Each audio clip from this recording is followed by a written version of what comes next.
Estimados amigos, qué alegría estar una vez más con todos ustedes. El Dios de la Biblia les bendiga en el nombre de nuestro Señor y Salvador Jesucristo. Jeremías 32, 17.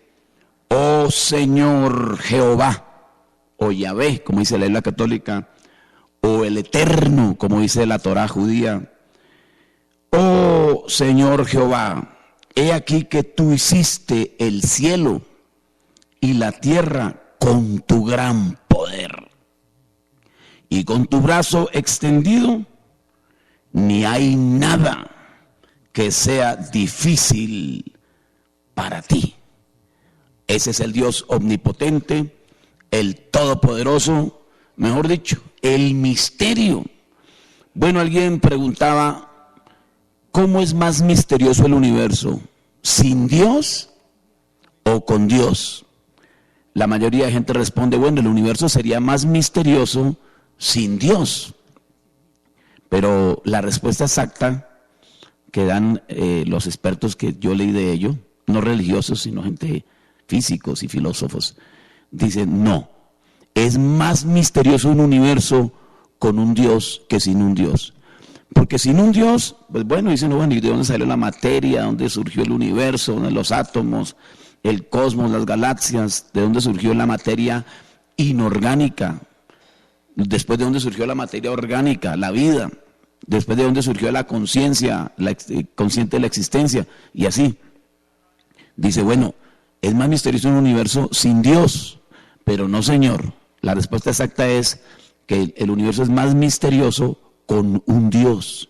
Porque dice uno, bueno, hay un ser, hay una mente. Detrás de todo esto hay un ser inteligente, eterno. Eso es para romperse uno la cabeza. Un ser eterno e inteligente. Un Dios con planes, con propósitos, con designios. Un Dios creador del universo físico. Y por ende, antes que existiese el universo físico, ya existía el universo espiritual. Porque la Biblia dice claramente que las cosas que se ven fueron hechas de las que no se ven. Hebreos capítulo 11, verso 3. Por la fe entendemos haber sido constituido el universo por la palabra de Dios, de modo que lo que se ve fue hecho de lo que no se veía. O sea que antes de que existiese el universo tridimensional, con sus sobresalientes 92 elementos, que son más de 105, pero 92 literalmente ya átomos materiales, siendo el principal de todos, el que más hay en todo el universo, el hidrógeno, y el que más protones, electrones tiene el uranio. De ahí para allá tratamos de saber qué somos nosotros, cómo surgió la materia, de dónde salió la materia, y luego de dónde salió la vida, que es dos rompecocos. De dónde salió la materia, número uno, y número dos, más terrible, cómo surgió la vida. Y otra tercera, más grave, de dónde surgió la conciencia del existente por sí mismo, que yo existo, dónde salió la conciencia. Entonces, otra cosa importante, la Biblia. Si no existiese la Biblia, pues diríamos, bueno, pero hay una Biblia donde dice que hay un Dios, y Él habla en estos libros de la Biblia y se expresa como el inmutable, como el eterno, como el mismo ayer y hoy por los siglos. Un Dios con planes, con designios, un Dios con propósitos, un Dios que se da a conocer al hombre, que se hace hombre, que se encarna, el Dios del timonel de la historia, de las riendas de la existencia. Ese Dios que con sus, digamos así simbólicamente, nos ha dado el libre albedrío por un lado, y por otro lado la soberanía de Él como el providencial de todas las cosas. De manera que, sí, para Dios no hay nada imposible. Dice la Biblia, ¿habrá algo difícil para ti? Tú hiciste el cielo. Oiga, traer a la existencia el mundo material, que ya la ciencia nos está diciendo, hasta hace poquitico, no llegan ni a 100 años de habernos dicho, no llegan a 100 años de decir de que el universo sí tuvo principio. De ahí para atrás todos decían, el universo es eterno, nunca tuvo principio, siempre existió, ahí estaba, no se necesita ningún Dios, pero hoy día les toca decir sí, tuvo principio, tuvo un Big Bang hace 15.700 millones de años aproximadamente. Todo comenzó con una semilla original del tamaño quizá de una bolita de uva.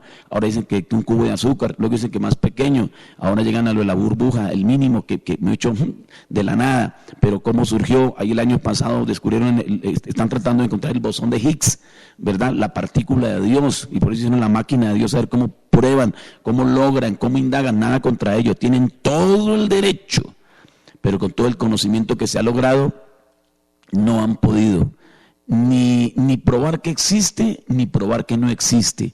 Nosotros no le podemos probar a la gente que Dios existe, pero tampoco nos pueden probar que no existe, de manera que ambos vamos prácticamente por fe.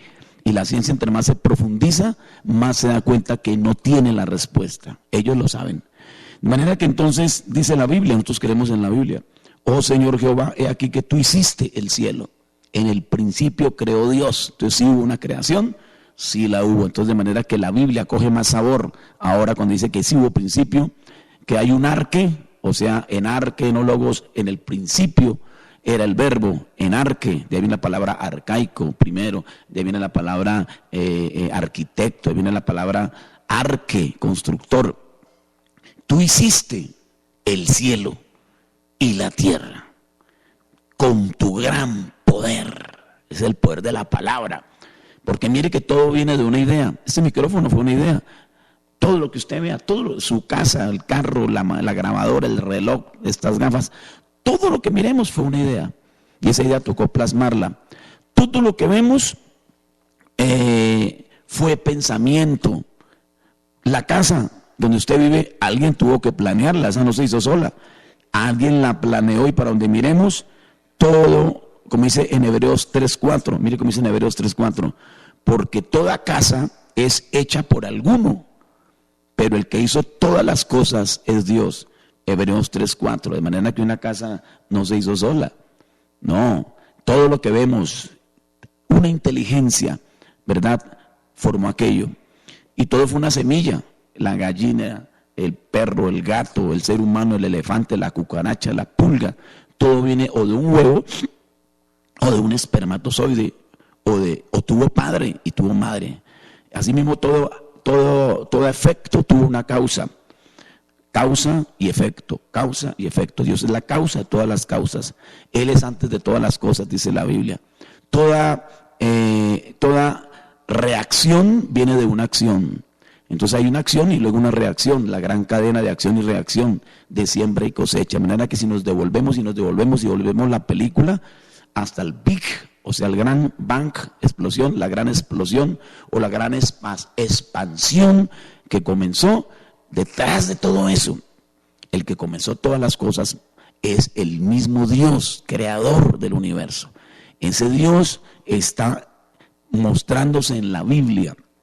Y por eso nosotros creemos que para Dios no hay nada imposible. Como dice en Jeremías 32:27, y aquí yo soy Jehová, Dios de toda carne. ¿Habrá algo que sea difícil para mí? ¿Habrá algo difícil para Dios? ¿Algo bien difícil? Bueno, Génesis capítulo 18, dice la Biblia en el versículo 14. ¿Hay para Dios alguna cosa difícil? Y es Dios hablando, porque en el 18:13 de Génesis dice: entonces Jehová dijo a Abraham: ¿por qué se ha reído Sara, diciendo, será cierto que he de dar a luz siendo ya vieja? ¿Hay para Dios alguna cosa difícil? No, para Dios no hay nada difícil. Bueno, alguien dirá: bueno, pero es que la Biblia, el papel puede con todo, y de pronto todo eso que narran allí, que milagros de Jesucristo, y que milagros de la Biblia, y que los milagros del Antiguo Testamento, todo eso fue que le añadieron, le pusieron ahí, que se le fue la lepra al leproso, que el ciego vio, que el sordo oyó.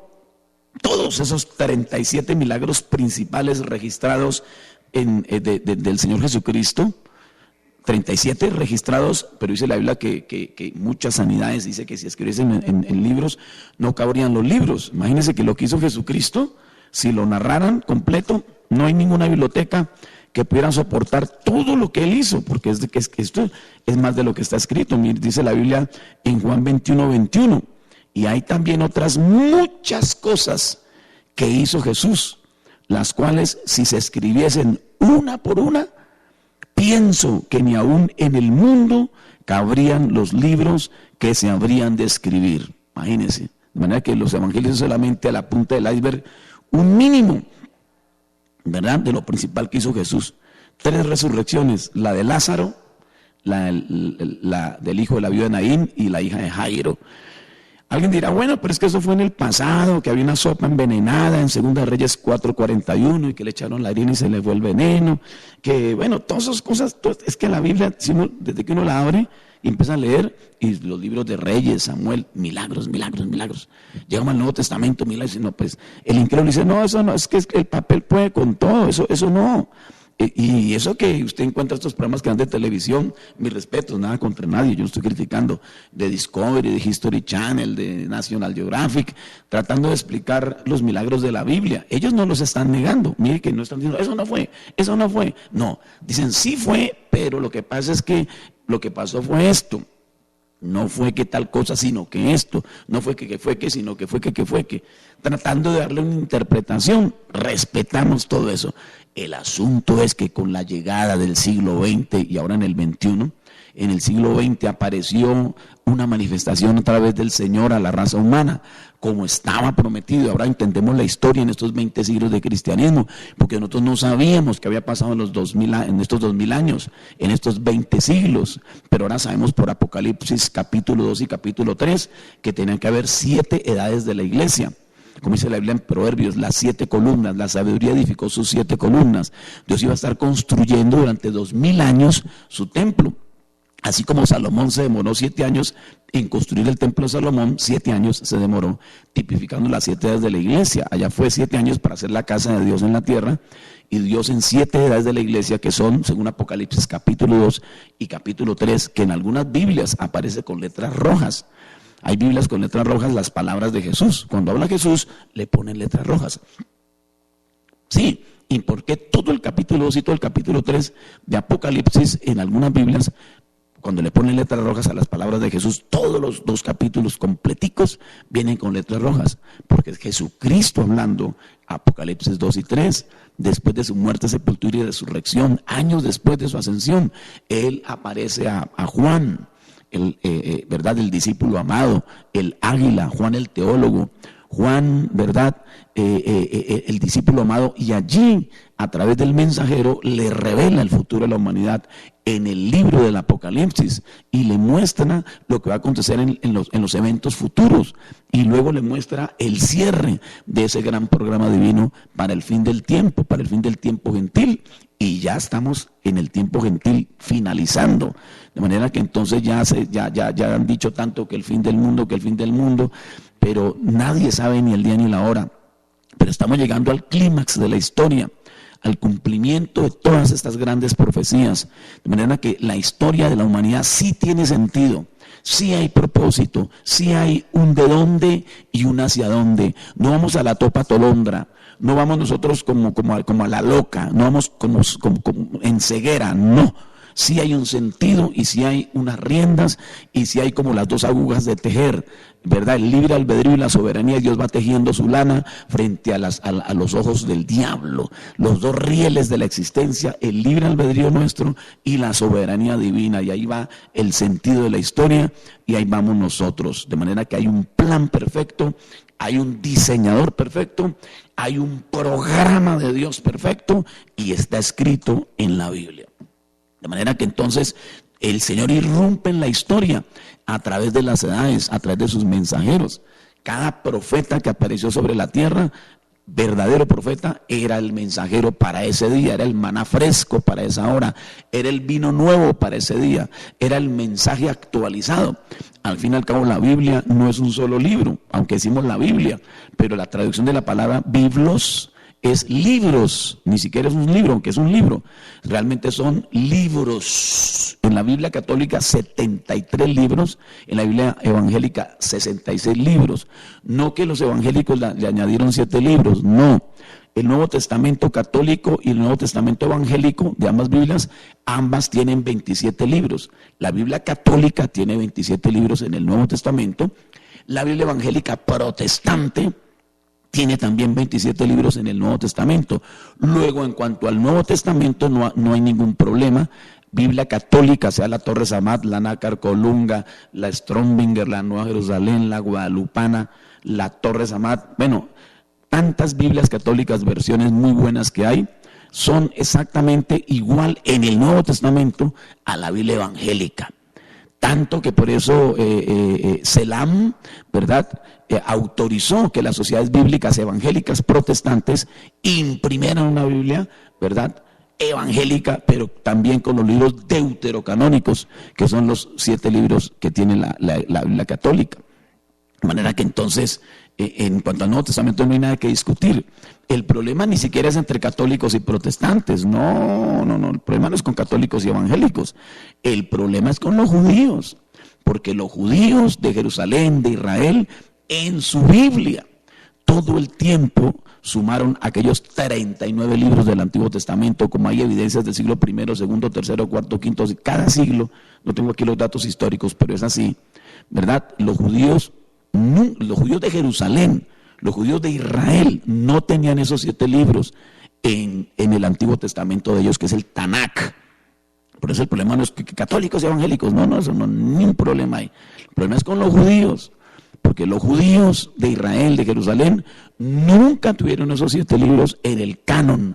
La palabra canon significa regla o medida. Ellos nunca tuvieron esos libros allí.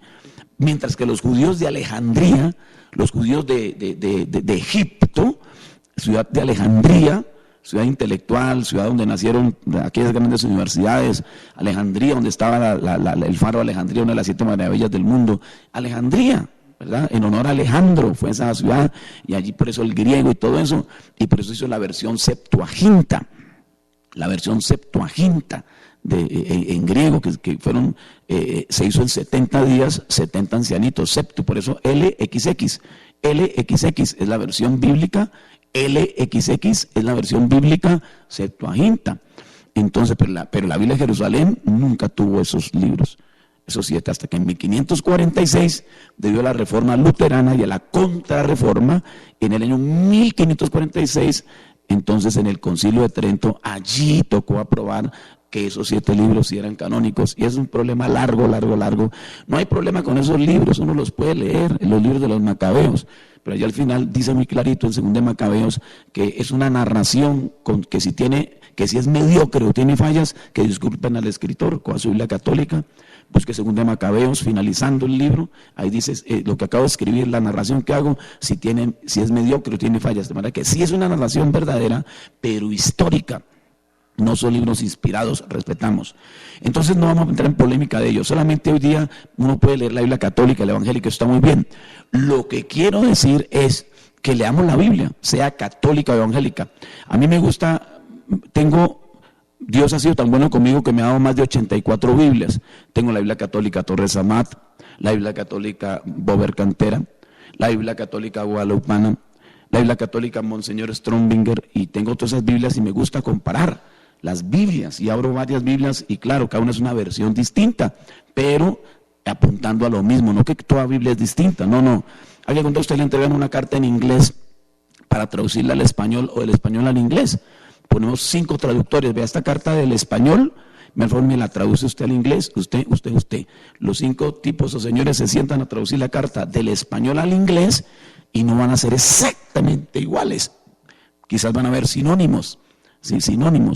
Entonces, lo importante es que esa Biblia dice la verdad. Esa es la palabra infalible de Dios, donde se rompen todos los martillos. Escrita durante 60 generaciones, escrita durante 16 siglos, 1600 años, desde el 1500 antes de Cristo hasta el 100 después de Cristo. 40 escritores que prácticamente no se conocieron el uno al otro, en diferentes épocas, en diferentes estados, unos en tiempo de guerra, otros en tiempo de paz, en 3 continentes distintos, unos viviendo en el Asia, otros en Europa y otros en el África, en 3 idiomas, en hebreo el Antiguo Testamento y en arameo uno que otro texto del Antiguo y en griego el Nuevo Testamento. De manera que estos libros fueron escritos unos en tiempos de paz, otros en tiempos de guerra, unos escritos desde lo más profundo abismo de la depresión, de la angustia, del dolor humano, como el libro de las Lamentaciones. ¿Quién va a leer ese libro? Pero está en la Biblia. Jeremías, Lamentaciones, otros libros escritos desde las cimas, desde las alturas del gozo, de la alegría, como algunos salmos, otros escritos en diferentes, diferentes personas, desde un pescador como Pedro Pescadorcito, ¿verdad?, hasta gente que estaba en el palacio como Daniel, ejemplo, como Salomón, reyes como Salomón, como David, rabinos como Saulo de Tarso, y así campesinos detrás del ganado, sacados de detrás de las vacas, como Amós, que dijo a mí me llamaron de detrás del ganado, yo simplemente estaba cuidando vacas y me llamaron, ¿yo qué hago? Y ahí está el libro del profeta Amós. De manera que entonces cada personaje escribió en su tiempo. A ver, leámoslo si es verdad o no es verdad. Dice en Amós capítulo 7, traen a Amós, allí dice, este Amós se ha levantado contra Israel, porque cada vez que se levantó un profeta lo malinterpretaron. Este tipo está contra nosotros, ¿o qué? No, un profeta verdadero llama a la gente a regresar a la Biblia. Entonces lo mandan llamar, y Amasías dijo a Amós, mire, evidente, váyase de aquí. Amós 7:12, no queremos oírte más, váyase para otro lado, aquí no venga a profetizar, váyase de aquí. Este es el santuario del rey, esta es la capital del reino. Amós 7:12, váyase de aquí. Entonces respondió Amós y dijo a Amasías, no soy profeta, ni soy hijo de profeta, sino que soy boyero. Oiga, un boyero es uno que tiene una herramienta para empujar los bueyes, es como un palo con una bola de bronce, y él está encargado de empujar los bueyes. Ese es un boyero, sino que soy boyero. Yo empujo los bueyes, es mi misión, ir labrando la tierra y la están los bueyes. Yo simplemente voy empujando los bueyes, yo no sé. Y yo recojo higos silvestres. Amós 7:14, yo recojo brevas, yo hago dulce de breva y como breva. Y Jehová me tomó de detrás del ganado, yo estaba allí como un campesino detrás de las vacas, y me dijo, ve y profetiza a mi pueblo Israel. Ahora tú dices que no profetice. Por tanto, así dice Dios, tu mujer será ramera en medio de la ciudad y tus hijos caerán a espada y la tierra será repartida y tú morirás en tierra inmunda. Ay, Dios mío, es que oír a un profeta verdadero, eso debe haber sido una cosa maravillosa. En el momento daba miedo. Oír a Juan Bautista, tipo que no te pelos en la lengua para decirle al rey, esa no es su mujer. Un tipo que no eran irrespetuosos, no, porque Pablo cuando habló ante Festo, ¿verdad?, o ante Agripa, dijo, oh excelentísimo Festo, qué belleza, qué respeto, oh excelentísimo rey Agripa. Ellos no eran groseros, pero sí hablaban clarito. De manera que un profeta verdadero no tiene compromiso con ningún credo religioso, porque si él se compromete con un credo, ya pertenece a esa iglesia, y tienes que favorecer esa iglesia y decir, todo está bien, pueblo mío, aquí van a progresar, yo estoy con vosotros, vais a avanzar, qué bonito se ve el rey, qué lindo se ve el predicador, esto va para arriba, y va a haber platica, y va a haber paz, y yo voy a añadir almas, y esto va a crecer, y la gente... Pero donde aparezca un verdadero profeta, Dios mío, que venga como Juan el Bautista, o como Elías, o como Jeremías, o como el mismo Jesús, que dijo, ay de vosotros, ay de vosotros. No, nadie quiere oír eso, porque nosotros queremos es que nos feliciten, pero cuando hay un verdadero mensajero, viene a decirnos que regresemos a la palabra, llama hasta el arrepentimiento. La manera de un verdadero profeta es llamar al arrepentimiento. Dice, pero yo ya me arrepentí. ¿De qué me voy a arrepentir si yo ya conozco a mi Señor? Yo me arrepentí, sí, pero cada profeta vino a los judíos, a decirle a los judíos, vuelvan a la palabra. Y los judíos, como dijo Jesús, Jesús dijo, Jerusalén, Jerusalén, que matas a los profetas y apedreas a los que te son enviados. Imagínese usted, cuando llega un verdadero mensajero de Dios, cojan a piedra ese loco, piedra para ese hombre. Y que dijo Jesús, no es posible que un profeta muera fuera de Jerusalén.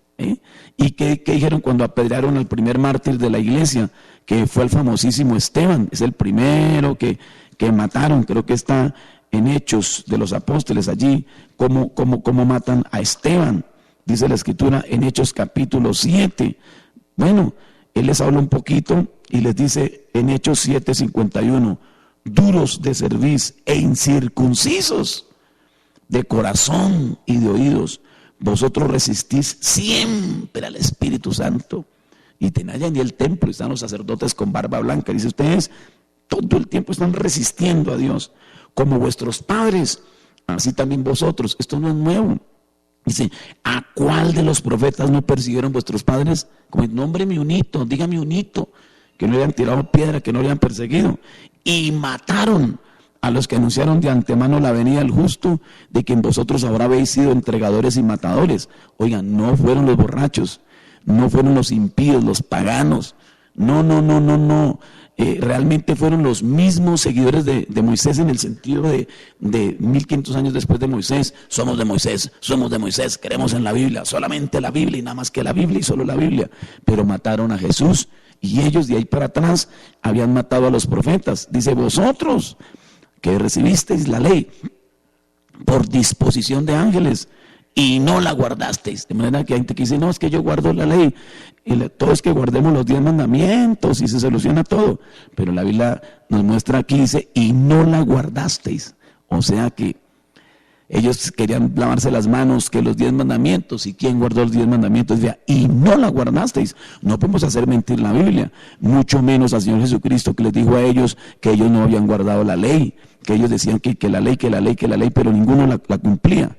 Porque dice el Señor Jesucristo en Juan capítulo 7, verso 19, Juan 7, 19, dice el Señor Jesucristo, no os dio Moisés la ley y ninguno de vosotros cumple la ley.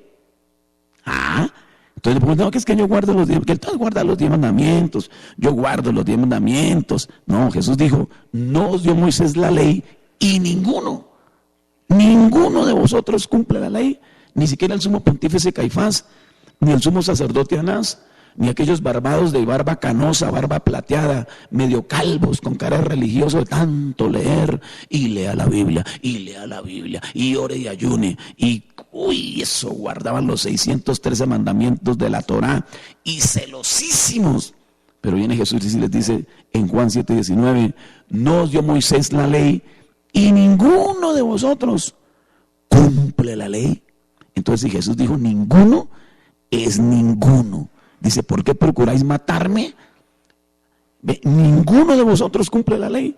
Para que alguien me vaya a decir hoy, yo sí la cumplo. Juan 7:19 y en Hechos capítulo 7, verso 53.